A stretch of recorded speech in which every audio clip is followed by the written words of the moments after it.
Et réaction en direct, Philippe Touzet, délégué Sud RATP, est avec nous. Bonjour, merci. C'est un énorme scandale que révèle aujourd'hui la Cour des comptes. Vous vous élevez contre ces pratiques, vous les connaissiez ? Alors, si vous voulez, nous, on prend acte du rapport de la Cour des comptes. On découvre des éléments, puisqu'ils ont un pouvoir d'enquête que nous, on n'a pas. On n'est pas en cogestion du comité entreprise.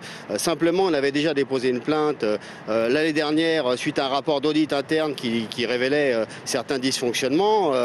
Voilà, donc on en prend acte. Nous, ce qu'on souhaite maintenant, c'est que la justice, très rapidement, poursuive l'éventuel responsable. Et surtout, ce qu'on veut rappeler aujourd'hui, c'est qu'on ne veut pas stigmatiser l'ensemble des organisations syndicales.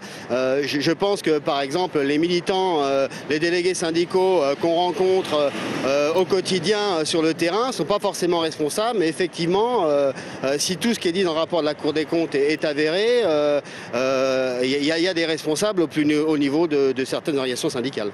Oui, c'est clair, parce que tout de même, tout y passe. Des fournisseurs payés 2 fois, de l'argent qui disparaît, des investissements qui sont du gâchis, comme un hôtel rénové jamais occupé. Comment tout ça c'est possible ?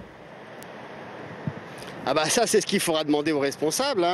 Nous simplement ce qu'on dit, c'est que d'une part, on estime que la direction de la RATP n'a peut-être pas exercé tout le contrôle qu'elle aurait dû sur ça, quoi. Je veux dire, il y a ce fameux rapport qui a été audit interne, qui avait été rendu l'année dernière, plus ou moins public, qui était confidentiel. Il faut savoir que dans un premier temps, il a été classé, même si nous on l'a poursuivi au travers de notre avocat. On s'étonne quand même. Il révèle quand même que la direction de la RATP savait un certain nombre de choses et qu'on n'a pas voulu du coup alimenter le scandale. Voilà, donc est-ce qu'il faut mettre un couvercle dessus? Nous on pense que non, c'est quand même l'argent des salariés qui quelque part est dilapidé ou détourné, et on a un devoir vis-à-vis d'eux de la bonne gestion des comités d'entreprise. Alors justement, le comité d'entreprise a quand même réagi ce midi, il se défend de toute malversation, il dit qu'il y a une démarche de contrôle interne qui est systématisée. Vous demandez des comptes auprès de ce comité d'entreprise pour en savoir plus? Où est allé l'argent? Je pense que c'est à la justice qu'il va falloir demander des comptes. J'ose espérer que vu les éléments, sauf si la Cour des comptes, c'est quelque chose qu'on considère comme n'étant pas sérieux. Ils ont un pouvoir d'enquête qui, visiblement, d'après ce qu'ils ont dit, a été plus ou moins entravé.